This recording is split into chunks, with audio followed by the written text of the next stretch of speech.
Hi, have you ever read this line in Hanuman chalisa? Chuk sahasra yojan par bhanu.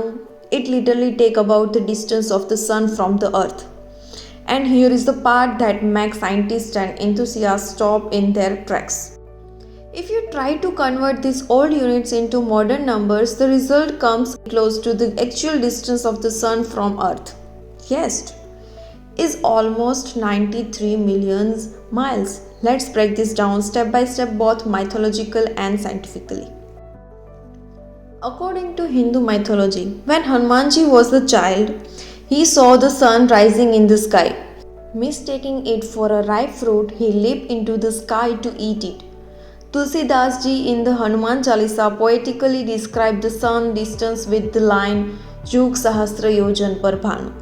But the time it was poetic way to describe something unimaginably far away. But now we can attempt a numerical calculation. Let's see what the numbers mean. Yojan is like traditional distance unit 8 miles. Somewhere it's 7.5 and 8.2. We take 8 for a simplicity. Sahasra means 1000. Jug, it's like 12,000. This is from ancient texts, often considered a 1 jug is equal to 12,000. So if we multiply distance is equal to jug into sahasra into yojans is equal to 12,000 into 1000 into 8 miles. So 12,000 into 1000 is equal to 12 million. Multiply by 8 is equal to 96 million miles. That's 96 million miles, almost exactly the average distance of the sun from earth, 93 million miles. Now let's compare this with science. The sun is approximately 149.6 million kilometers away. Converting to miles, 149.6 million kilometer into 0.6214 is approximately 93 million miles. Notice how close it is to the number derived from the Hanuman Chalisa line. Science calculates this using Kepler's law of planetary motion, radar measurements, and satellite data. So Tulsidas ji wrote line in a poetic way and it matches modern astronomy almost exactly. Think about this for a moment.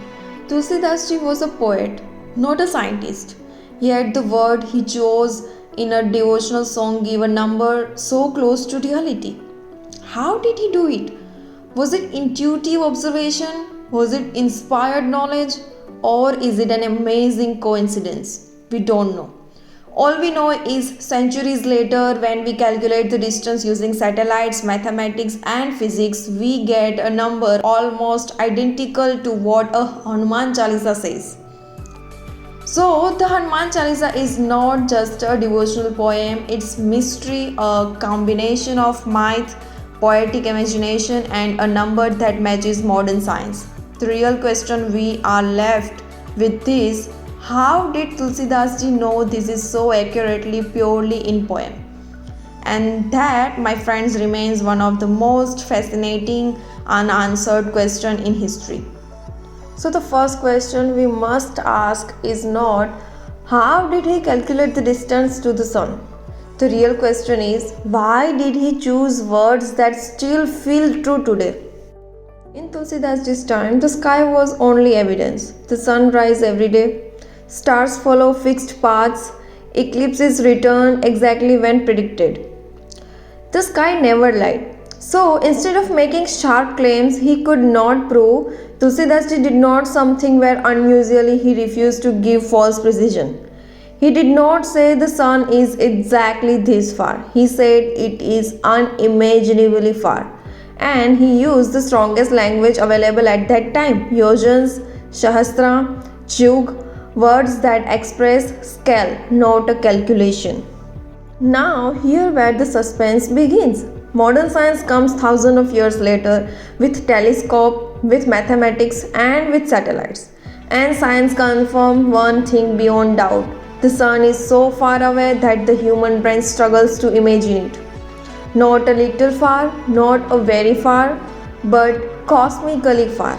Suddenly, that ancient poetic line does not collapse, it holds, not because it predicted science, but because it never pretended to be science. Here is unforgettable truth.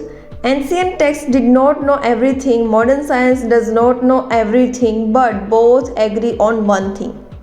Reality is vast and human certainty is limited. Tulsidas ji spoke only what could not break with time. Science measured only what could be tested. That's why they don't fight. That's why they now align. That is why the line survived centuries. That is why science did not disprove it. And that is why it still feels real today. So the real question is no longer how did they know? The real question is, are we today brave enough to admit that we don't know? Because when truth is spoken carefully, it doesn't expire. Science measured the universe, poetry protect truth, and that is why this one line still stands. If you enjoyed this journey into the mystery of the Hanuman Chalisa, please like this video, share it with friends, and subscribe to the channel for more science that connected ancient wisdom with modern science.